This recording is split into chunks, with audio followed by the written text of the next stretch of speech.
ನನಗೆ ಕುಮಾರಸ್ವಾಮಿ ಅವ್ರ ಬಗ್ಗೆನೂ ಭಾಳ ಗೌರವ ಇದೆ. ದಯವಿಟ್ಟು ನನ್ನ ಯೂಟ್ಯೂಬ್ ಲಿಂಕ್ ಇಟ್ಕೊಂಡು ಎಲ್ಲಾದರೂ ITD ಅವ್ರು ಕೊಟ್ಬಿಟ್ಟಿರಾ ಸರ್? ಯಾರು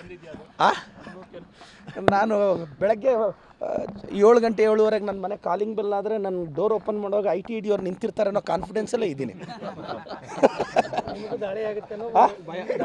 ದಾಳಿ ಗೀಳಿ ಭಯ ಗಿಯ ಏನಿಲ್ಲ. ಈಗ ಒಂದು ಕೂದಲು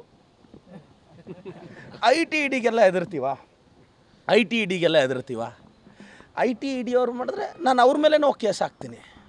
ಏನು ಹೆದರಿಕೆ ಪ್ರಶ್ನೆ ಇಲ್ಲ. ರಾಜಕಾರಣಕ್ಕೆ ಬಂದಮೇಲೆ ಈ ಮಾನ ಮರ್ಯಾದೆ ಭಯ ಎಲ್ಲ ಬಿಟ್ಬಿಡ್ಬೇಕು.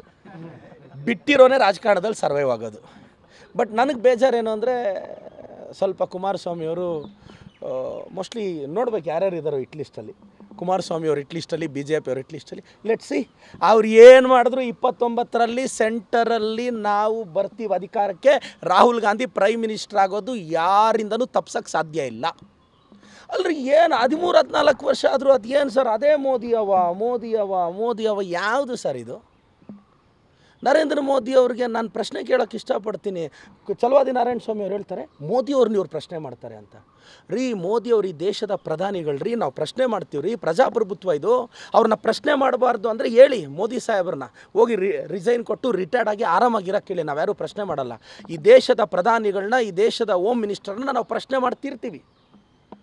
ಪ್ರಜಾಪ್ರಭುತ್ವದಲ್ಲಿ ನೀವು ಕ್ವಶನೇ ಮಾಡಬಾರ್ದಂದರೆ ನಾವ್ಯಾರು ಈ ಪ್ರೈವೇಟ್ ಲಿಮಿಟೆಡ್ ಕಂಪ್ನಿಗಳು ಕಟ್ಟಿ ಬಿಸ್ನೆಸ್ ಮಾಡೋರನ್ನ ಯಾರನ್ನೂ ಪ್ರಶ್ನೆ ಮಾಡ್ತಿದ್ದೀವ ಸರ್? ನಾವು ಬೈತಿದ್ದೀವ? ಈಗ ಚಲವಾದಿ ನಾರಾಯಣ ಸ್ವಾಮಿ ಅವರು ನಾಳೆ ರಾಜೀನಾಮೆ ಕೊಟ್ಟುಬಿಟ್ಟು ಮನೇಲಿ ಇರೋಕ್ಕೆ ಹೇಳಿ, ಆರಾಮಾಗೋ ಒಂದು retirement plan all the best ಹೇಳಿ ಬರ್ತೀವಿ ರಾಜಕಾರಣದಲ್ಲಿ.